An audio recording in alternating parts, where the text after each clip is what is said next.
At the end of the week, the president seemed to get his compromise, but at the beginning of the week, he was still dealing with the fallout over the nomination, now withdrawn, of Tom Daschle to be his Health and Human Services Secretary. And listen to what he had to tell CNN's Anderson Cooper. This is a president who had to spend a lot of capital on a personnel issue.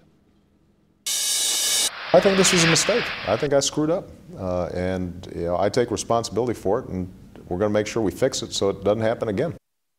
James, you remember the rocky early days of the Clinton presidency. Oh, yeah. That's a pretty big deal, isn't it? A president having to call in the 5 big TV anchors and spend capital on a personnel choice when he's got so many big policy fights?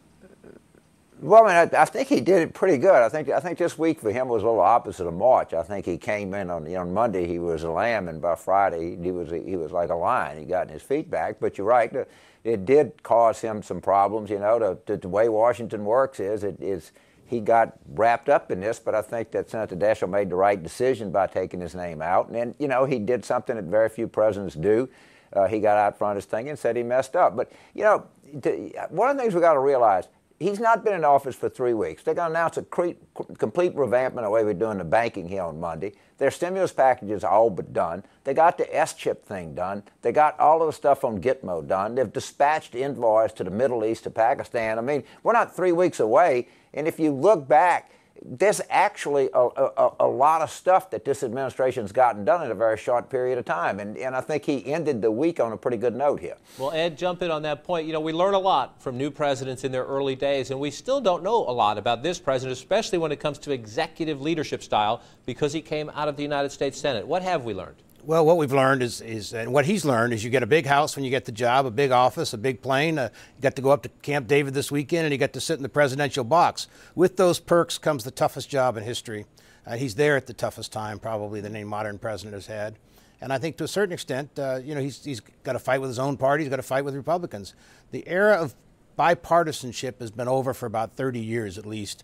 And what he's going to find is there's different viewpoints. Republicans believe in doing something one way, Democrats believe another way. And he may get a couple of Republicans in the Senate once in a great while. Maybe those 3 will be the ones that will go with him the whole way. But at the end of the day, he's repeated several times this week, I won, we get to do what we want, he gets to do what he wants. Well, let's listen. I want to follow up on this point. Has he changed, or can he change the tone in Washington? Let's listen to the number 2 Republican on the Senate, John Kyle of Arizona, on the floor, not too happy with the president's rebuke of Republicans. Let's listen.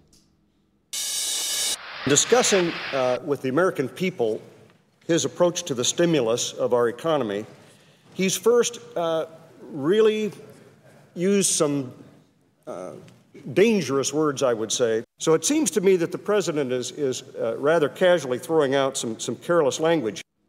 Rather casually throwing out some careless language in the view of that leading Republican, James Carville, essentially saying, we tried your way. It didn't work. We're not going back to those policies. I understand the president's position. He did win the election, but that was not a bipartisan speech he gave to House Democrats earlier this week. Well, I don't know, but I don't know what problem with it that Senator Kyle has. I was in Arizona this week, and Senator thinks pretty bad in your state. But the truth of the matter is, he's done more to reach out to these Republicans, and it was very interesting watching Senator Shelby just a little bit earlier in your show, John. He's against this banking thing, and he hadn't even seen it. I mean, at some point, usually they would give you the courtesy of at least looking at it and then being against it. These guys are just against it before they see it. But I think that really the president has gone a long way in trying to invite Republicans, going over to see him, to do things like that. I don't think, and I don't know what the president said that Senator Kyle would find offensive at all. What he said was just the absolute truth. Well, Ed, I want you in on this point, but I want to add a Democratic voice to this debate about bipartisanship. The Senate comes to this compromise. They have to water the bill down a little bit, take some spending out to get a few Republican votes. And the House Speaker, Nancy Pelosi, doesn't like it. And she says this: Washington seems consumed in the process argument of bipartisanship, when the rest of the country says they need this bill. The President of the United States, Ed, who is a member of Speaker Pelosi's own party, says this is critical, having true bipartisanship. She says it's a process argument. Does the Democratic President have a problem with the Democratic Speaker? Well, I think he does, and I think to a certain extent Democrats have waited a long time to have a president who will basically carry their agenda.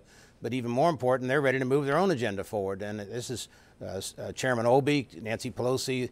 A lot of these people have wanted some of these types of programs. They can call it stimulus or whatever at this point in time. But it's a lot of programs that they've tried to put in the past and haven't been able to. Bipartisanship is a nice term. But the bottom line is there's very different viewpoints between these two parties, and Republicans feel that they weren't as responsible as they might have been on the fiscal issues during the Bush era, and now they're going to basically sit and be the watchdog and make sure that the public's money is spent well. The first primetime news conference of the new president's administration will come Monday night. Here's the Washington Post front page, planning a 1-2 punch. It talks about the stimulus plan, billions and billions of dollars. The financial industry bailout plan, billions and billions of dollars. Also a bid on the National Security Council. There's a story on the Iraq War down here. Just a reminder, one quick look at the front page of just one newspaper in the country. This president has a very deep and complicated inbox. James Carville, you've been there. What is the biggest challenge for the President of the United States when he has his first primetime news conference? Well, I think his big challenge is that the country is very, very apprehensive right now, and with great justification. This is a terrible economic situation, and I think that he's got to assure the country that there is a direction there. He's got to, and I think they understand that the thing is not going to be done overnight, and that the stimulus is one part of trying to get this back together. What they do at the banking thing tomorrow is going to be enormously important. They had no room on interest rates to move. When he took off, his interest rates were near zero. They destroyed the fiscal nature of the United States. We didn't, we had these huge deficits that were accumulated, and they're trying to deal with a very difficult thing. And I think people understand that, and they understand that he's trying to reach out, and he's got to take them into his confidence, and is going to have to keep them there over a long period of time. And if anybody can do it, I think this president's capable of doing it. I really do.